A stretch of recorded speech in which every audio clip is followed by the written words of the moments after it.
Good morning, dear student.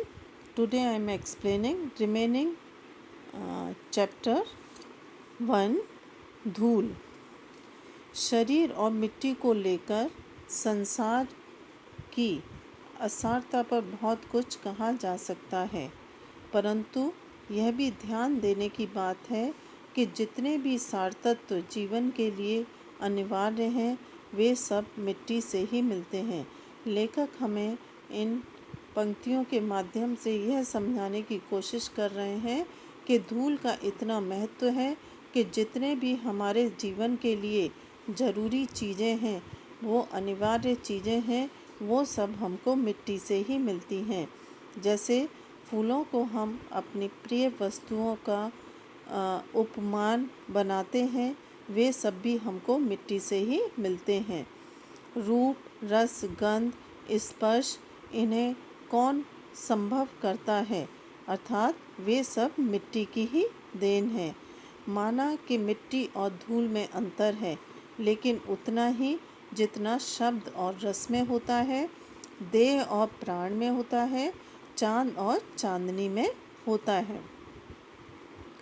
मिट्टी की आभा का नाम धूल है, अर्थात जो मिट्टी की आभा है, सुंदरता है, उसी का नाम धूल है। और मिट्टी के रंग रूप की पहचान भी हम किसके द्वारा कर सकते हैं? हम उसकी धूल से ही कर सकते हैं। ग्रामीण भाषा में अपने सूक्ष्म बोध से धूल की जगह गर्द का प्रयोग कभी नहीं करते, अर्थात जो गांव में रहने वाले लोग हैं वो धूल की जगह गर्द का प्रयोग नहीं करते हैं। जैसे गोधूली शब्द में हमने अमर कर दिया है, अर्थात वो जो गांव में उड़ने वाली धूल है उसको गोधूली के नाम से जानते हैं। अमराइयों के पीछे से, आम के पेड़ों के पीछे से छिपे हुए सूरज की किरणें जब धूल पर पड़ती हैं तो वो सोने को भी मिट्टी कर देती हैं, अर्थात जब वो सूर्य की किरणें पड़ती हैं तो वो सोने के कण के समान दिखाई देने लगती है। सूर्यास्त के उपरांत सूर्य जब अस्त हो जाता है तो उस लीक पर गाड़ी के निकल जाने के बाद जो धूल होती है वो रुई के बादलों की तरह लगती है। ऐरावत हाथी के नक्षत्र पथ की भांति जहाँ की तहाँ स्थिर रह जाती है। ऐसा लगता है कि जैसे नक्षत्र पथ में, आकाश पथ में ऐरावत हाथी चला आ रहा हो। चांदनी रात में मेले जाने वाली गाड़ियों के पीछे जो कवि कल्पना की भांति उड़ती चलती है, जो शिशु के मुंह पर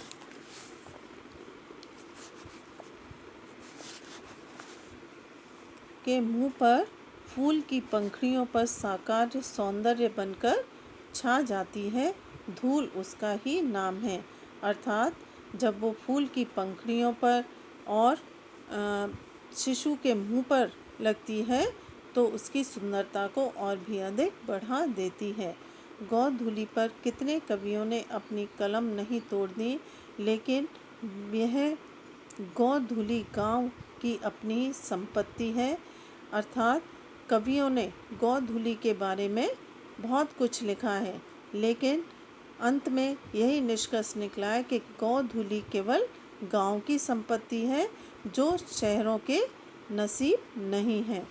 एक प्रसिद्ध पुस्तक विक्रेता के निमंत्रण पत्र में गोधूली की बेला में आने का आग्रह किया गया था, लेकिन शहर में धूल धक्कड़ के होते हुए भी गोधूली कहाँ, अर्थात शहरों में जो धूल है वो गोधूली नहीं कही जा सकती।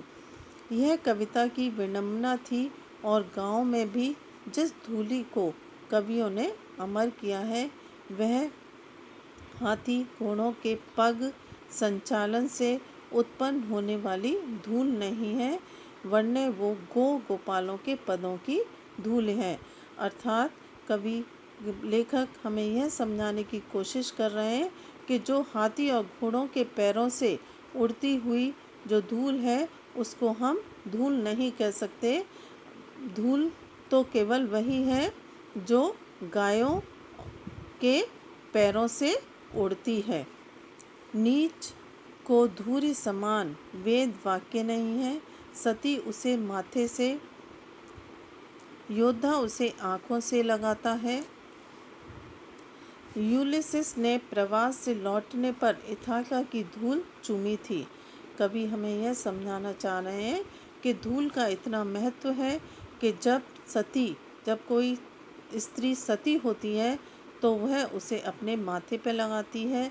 जब योद्धा युद्ध में जाता है तो वो अपनी धूल को अपने जो देश की धूल है उसको अपनी आँखों से लगाता है।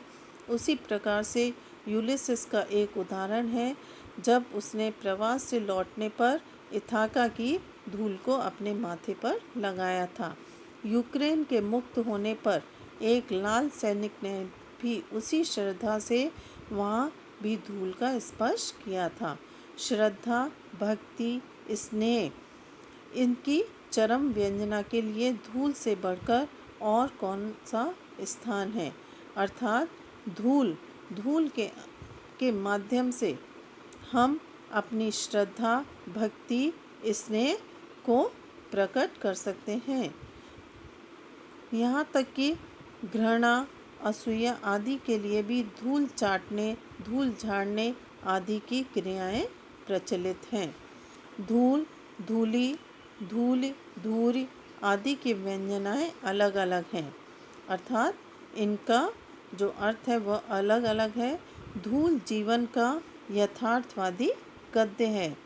धूल कविता है, कविताओं में इसको हम धूल के नाम से जानते हैं। धूल छायावादी दर्शन है। जो छायावादी उसके कवि थे, उन्होंने उसका धूल शब्द के रूप में प्रयोग किया है, जिसकी वास्तविकता संदिग्ध है, और धूल लोक संस्कृति का नवीन जागरण है। इन सब का रंग एक ही है, अर्थात ये जितने भी हैं धूल, धूली, धूली, धूरी आदि, ये सब क्या हैं? सब एक हैं। इनका रंग भी सबका एक ही है। रूप में भिन्नता जो भी हो, मिट्टी चाहे काली हो, पीली हो, लाल हो, तरह तरह की होती हैं, लेकिन धूल कहते ही शरद के धुले उजले बादलों का स्मरण हो जाता है। अर्थात जब धूल उड़ती हुई दिखाई देती है तो वो सफ़ेद बादलों के समान ही लगती है। धूल के लिए श्वेत नाम का विशेषण अनावश्यक है, वह उसका सहज रंग है। अर्थात यदि हम धूल के लिए सफ़ेद रंग का प्रयोग करें तो ये जरूरी नहीं है, वह तो उसका सहज रंग है, वास्तविक रंग है। हमारी देशभक्ति धूल को माथे से न लगाएं तो कम से कम उस पर पैर तो रखें।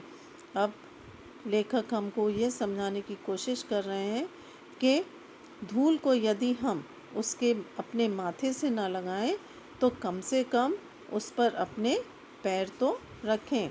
किसान के हाथ पैर मुंह पर छाई हुई है धूल हमारी सभ्यता से क्या कहती है।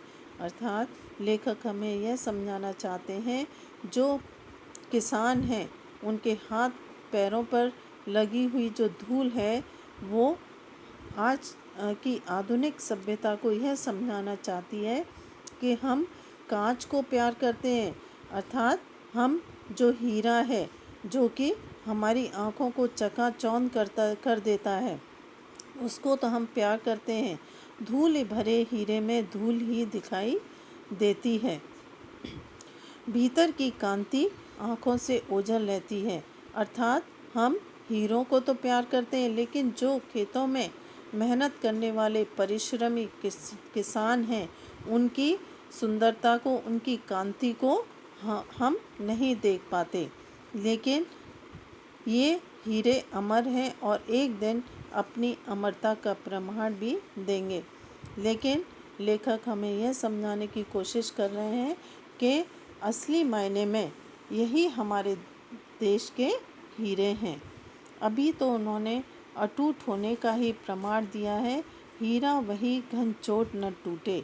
अर्थात इन पंक्तियों के माध्यम से हमें लेखक ये समझाने की कोशिश कर रहे हैं कि जो हीरा है, चाहे उस पर हम कितनी भी चोट कर लें, वो नहीं टूट सकता है। ये उलटकर चोट भी करेंगे और तब कांच और हीरे का भेद जानना बाकी न रहेगा। तब हम हीरे से लिपटी हुई धूल को भी माथे से लगाना सीखेंगे। अर्थात जो हमारे किसान हैं, जो हमारे सैनिक हैं, वो सब हमारे देश के हीरे हैं और उनसे जो लिपटी हुई धूल है उसके महत्व को हम नहीं समझ पा रहे हैं, लेकिन कभी न कभी हम उस धूल को अपने माथे से लगाएंगे और जो ये हमारे देश के असली हीरे हैं, जैसे किसान और सैनिक आदि, हम उनका महत्व समझेंगे।